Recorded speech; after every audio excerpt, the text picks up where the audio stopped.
रुकने संभली Narayankhed doctor P Sanjay Reddy ने आज नारायणखेड़ में अपनी क़यामगाह के रूबरू नारायणखेड़ आरटीसी बस डिपो के 3 नए बसों के लिए नए रूट्स का आगाज़ किया और बस में सफ़र करके बसों को हरी झंडी लहराकर बसों को रवाना किया। बस सर्विसेज जो मौजे करगस्ती से पटनचेरू तक और नारायणखेड़ से कनगट्टी तक मुसाफिरों की मांग के मुताबिक शाम 7 बजे नाइट आउट बस और नारायणखेड़ से जहीराबाद जाएंगी। वादिजा मीडिया से मुखातिब करते हुए नारायणखेड़ हलके के लिए 30 नई बसों को मंजूरी दी गई। उन्होंने वजीर ट्रांसपोर्ट पूनम प्रभाकर का शुक्रिया अदा किया, जिन्होंने नारायणखेड़ हलके के आरटीसी बस डिपो के लिए 30 नई बसों को मंजूरी दी और जब वजीर से मजीद 10 बसें मांगी गई तो वजीर ने तयक़ुन दिया कि 10 नई बसों को मंजूर किया जाएगा। रुकने संभली डॉक्टर पी संजय रेड्डी ने मुसाफिरों से अपील की कि आरटीसी खिदमात से इस्तेफादा हासिल करते रहें।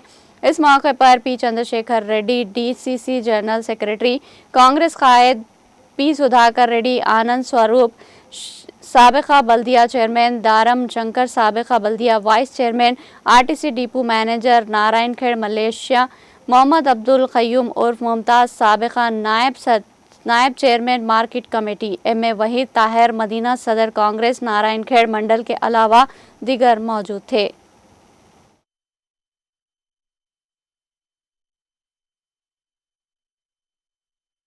బస్సులు ప్రతి రూట్లో కూడా బస్సులు రావాలి. ఎన్నో సంవత్సరాల నుండి కరసగుత్తి బస్సు అనేది మొత్తం బంద్ అయిపోయింది. కేవలం స్కూల్కు మాత్రమే బస్సులు తీసుకుపోవడం జరుగుతూ ఉంది. అటువంటిది ఈరోజు కరసగుత్తి నుండి పటంచెరు వరకు మళ్ళీ బస్సులు సర్వీస్ కూడా ఈరోజు ప్రారంభోత్సవం చేసుకుంటా ఉన్నాం. అదొకటే కాకుండా చాలాసార్లు కంటి సోదరులు కంటి నైట్ హాల్ట్ గురించి కూడా చెప్పడం జరిగింది.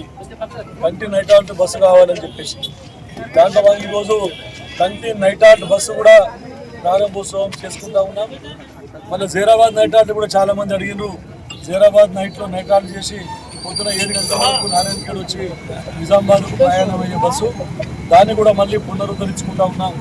గత ప్రభుత్వంలో ఒక బస్సు రాకపోగా అన్ని సర్వీసెస్లో అన్ని రూట్లకు కూడా సర్వీసులు బంద్ కావడం జరిగింది. ఒకటొకటిగా మళ్ళీ మనము బస్సులు రావడం వలన అన్ని రూట్లలో కూడా